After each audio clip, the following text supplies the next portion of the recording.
दोस्तों, चार कम्युनिटी मैं आप लोगों को बताता हूं। पश्तून, बलोच, कश्मीरी और सिंधी, जो कि पाकिस्तान के अंदर रहते हैं। इन्होंने रिसेंटली एक मीटिंग की है और मीटिंग के अंदर ये डिक्लेरेशन कर दिया है कि हमको पाकिस्तान के साथ में नहीं रहना है। जिस तरीके से पाकिस्तान की पॉलिसीज इंटरप्ट कर रही है इन चारों कम्युनिटीज को, उसके बाद में यूनाइटेड जो फ्रंट है अफगानिस्तान का, उसने ये एक एग्रीमेंट कर दिया है, एक एग्रीमेंट साइन कर लिया है चारों कम्युनिटीज ने कि हमको पाकिस्तान से बहुत हद तक नाराजगी है।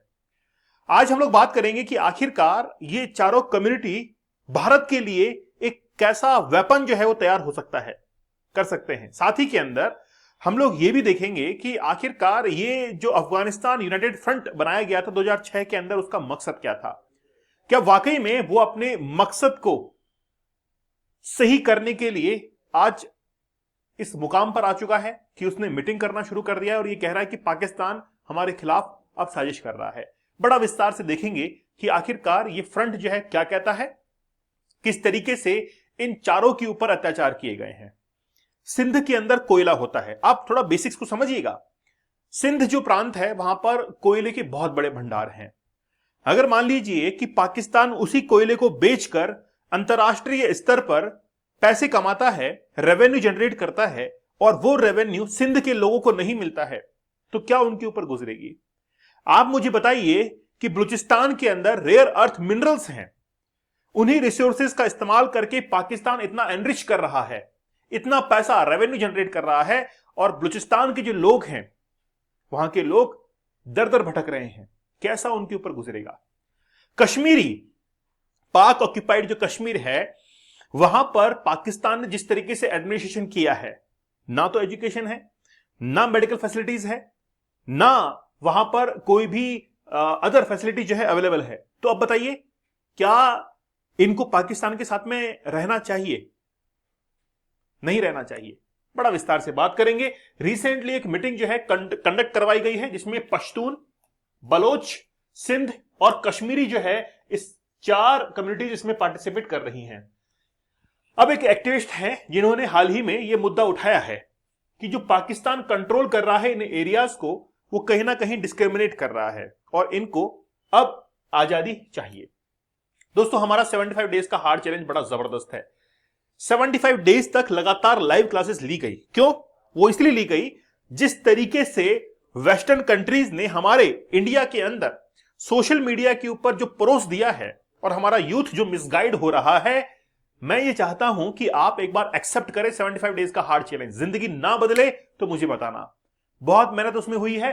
रिसर्च पेपर्स की बेसिस पर मैंने 75 टेक्निक्स ऐसे बता दी हैं आपको, जिनको अपनाकर आप इस एडिक्शन से बाहर निकल सकते हैं, अगर आपके पास में विल पावर है। अगर आपके पास में विल पावर है और अपनी विल पावर को आप टेस्ट भी करना चाहते हैं, तो 175 डेज का हार्ड चैलेंज आप लोग जरूर ज्वाइन कीजिएगा।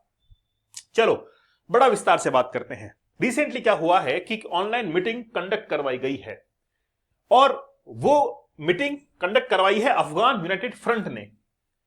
और बेसिकली एक एक्टिविस्ट हैं, उन्होंने ये कहा है कि पॉलिटिकल एंड ह्यूमन राइट्स जो वायलेशन वहां पर हो रहा है, और उन्हीं एक्टिविस्ट के द्वारा बात की गई है। पश्तून है, बलोच है, सिंधी है और कश्मीरी है।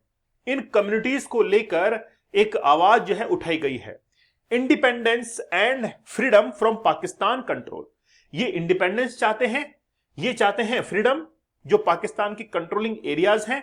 अ detail in a post by POJK, मतलब पाक ऑक्यूपाइड जम्मू एंड कश्मीर के एक्टिविस्ट हैं अमजद आयूब मिर्जा। अब देखिए, ये तो पाक ऑक्यूपाइड कश्मीर के नुमाइंदे हैं, एक्टिविस्ट हैं वहां पर, लेकिन वो खुद कह रहे हैं कि वो जो कंट्रोल है, उस कंट्रोल से हमको इंडिपेंडेंस और फ्रीडम चाहिए।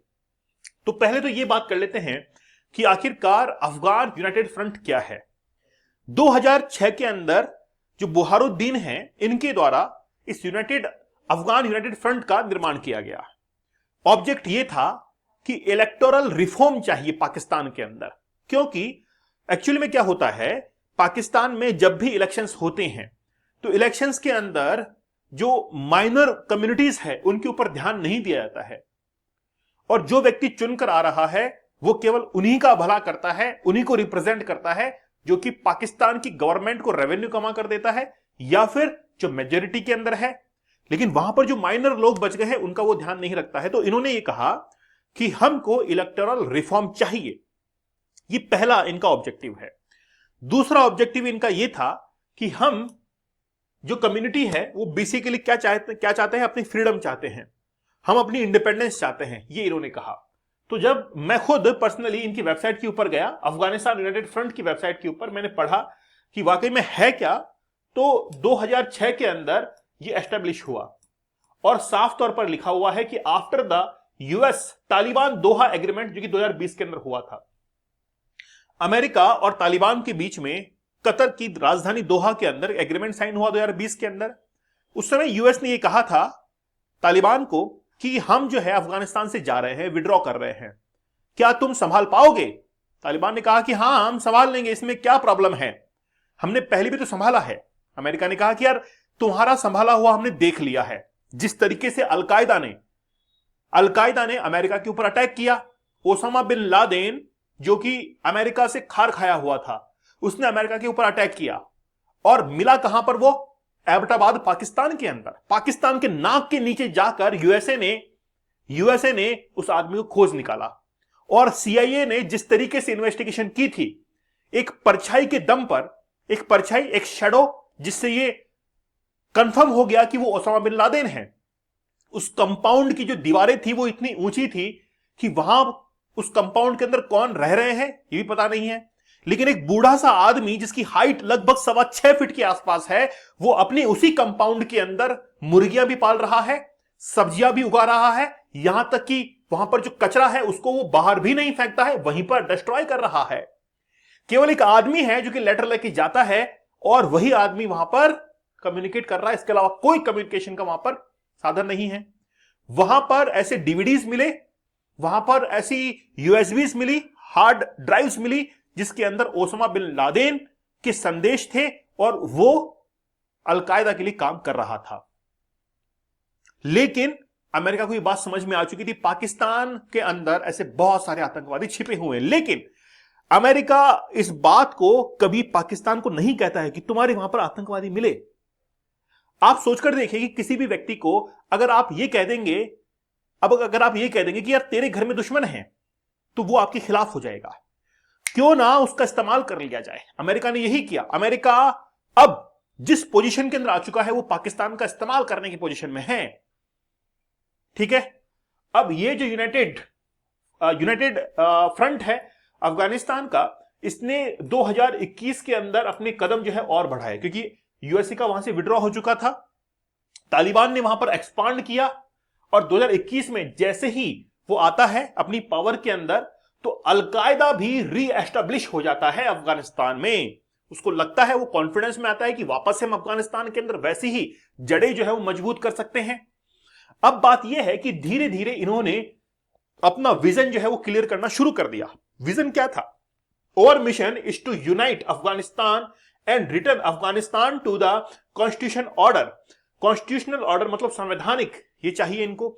Ensuring that Afghan can enjoy freedom, Afghanistan के लोगों को फ्रीडम चाहिए, पीस चाहिए, प्रॉस्पेरिटी चाहिए, जो कि पाकिस्तान की मदद से कभी भी नहीं हो सकता है। अब इसी अफगान यूनाइटेड फ्रंट के साथ में शामिल कौन हो गए?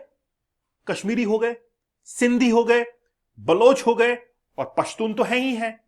उन्होंने कहा कि हमारे लिए भी एक मंच तैयार हो रहा है कि हम भी अपने फ्रीडम की मांग यहां से कर सकते हैं। ठीक है, अब ये जो यूनाइटेड फ्रंट है, इनका यह भी कहना है कि हमारे जो लोग हैं वो पाकिस्तान के अत्याचार से बहुत सारे देशों के अंदर जाकर बस गए हैं, हम उनको वापस से बुलाना भी चाहते हैं। कोई तजाकिस्तान में चला गया है, कोई किर्गिस्तान में चला गया है, कोई किसी तान में चला गया है, लेकिन हम चाहते हैं कि वापस से उनको कलेक्टिवली इकट्ठा करें, जो कि पाकिस्तान के अत्याचार से परेशान होकर बाहर चले गए हैं। ठीक है, अब ये व्यक्ति जो आप लोग देख रहे हैं, ये जो व्यक्ति है वो एक्टिविस्ट है पाक ऑक्यूपाइड कश्मीर के अंदर, जो कि ये चाहता है कि हम भारत की मदद करें, क्योंकि भारत जो है वो क्या करता है, कश्मीर का डेवलपमेंट कर रहा है, जो पाकिस्तान ने कभी नहीं किया। इसीलिए ये इंडिया के फेवर में आकर कहते हैं, एक्टिविस्ट है अमजद अयूब मिर्जा, नाम देखिएगा, अमजद अयूब मिर्जा जो है वो इनका नाम है, seeks to join Indian parliamentary delegation to brief foreign governments on Operation Sindoor. आपको पता होगा कि जब ऑपरेशन सिंदूर हुआ उसका ही एक पार्ट था कि हमारे फॉरेन डेलीगेट्स जो है, माफी चाहूंगा जो आवाज अगर आपको सुनाई दे रही है इसके लिए मैं माफी चाहता हूं, लेकिन हो सकता है कि आपको थोड़ा सा आवाज जो है डिस्टर्ब कर सकती है, लेकिन आप कंसंट्रेट कीजिए अपने लेक्चर के ऊपर। तो जो हमारे फॉरेन डेलीगेट्स थे वो अलग अलग देशों में जाकर बता रहे थे कि ये हमारे पास में सबूत है, सैटेलाइट इमेजेस हैं टेररिस्ट की जो कि पाकिस्तान के अंदर छिपे हुए हैं। भारत ने भी डिसाइड किया कि हम इस व्यक्ति को जो कि एक्टिविस्ट हैं अमजद अयूब मिर्जा, उनको इसके अंदर शामिल करेंगे, लेकिन है कहां पर? पाक ऑक्यूपाइड कश्मीर के अंदर। आप समझ सकते हैं, इन्हीं ने ही एक्स प्लेटफॉर्म पर एक मैसेज शेयर किया कि हाल ही में अफगानिस्तान यूनाइटेड फ्रंट जो है इनकी मीटिंग हुई है और यह एग्रीमेंट हुआ है कि पाकिस्तान से कहीं ना कहीं हमको फ्रीडम चाहिए, हम परेशान हो चुके हैं। अब बात करते हैं कश्मीरी की। सबसे पहले कश्मीरी की बात करते हैं। कश्मीरी को यह लगता है कि कश्मीर के अंदर जो पाक ऑक्यूपाइड कश्मीर है पाकिस्तान के पास में है, वहां पर ना तो एजुकेशन है ना हॉस्पिटैलिटी है, कोई फैसिलिटीज नहीं है, इसलिए ये नाराज है। पश्तून जो रिप्रेजेंटेटिव है उनको लगता है कि खैबर पख्तूनख्वा प्रांत के निर्माण और पश्तूनिस्तान की अवधारणा को, पश्तून पहचान को भ्रमित करने की साजिश बताया जो ऐतिहासिक रूप से अफगानिस्तान से जुड़ी हुई है। सिंधी जो लोग हैं इनका ये कहना है कि भाई कोयला हमारे यहां पर हो रहा था और पाकिस्तान ने बेच दिया, हम इसको बर्दाश्त नहीं करेंगे, हमको भी डेवलपमेंट चाहिए। बलोच ये कह रहे हैं, बलूचिस्तान के लोग, कि भाई हमारे ऊपर कब्जा किए हुए हैं, हमारे पास रिसोर्सेज था। बलूचिस्तान 44% शेयर होल्ड करता है पाकिस्तान की पूरे रिसोर्सेज रेवेन्यू का, तो हमारा डेवलपमेंट क्यों नहीं? बलोच इससे नाराज है। तो जब भी कोई भी इनके ऊपर अत्याचार होता है तो पाकिस्तान भारत के ऊपर उसकी जो बात है वो मर देता है कि ये तो भारत का किया हुआ है, लेकिन ऐसा नहीं है। सब लोग समझदार हैं, इनको समझ में आता है। तो कुल मिलाकर बात यह है कि अफगान यूनाइटेड फ्रंट की जो मीटिंग हुई है हाल ही में, उसमें खुलासा हुआ है कि ये जो 4 कम्युनिटीज हैं ये पाकिस्तान से कहीं ना कहीं अलग होना चाहती है, जो कि भारत को कहीं ना कहीं फेवर करेगा।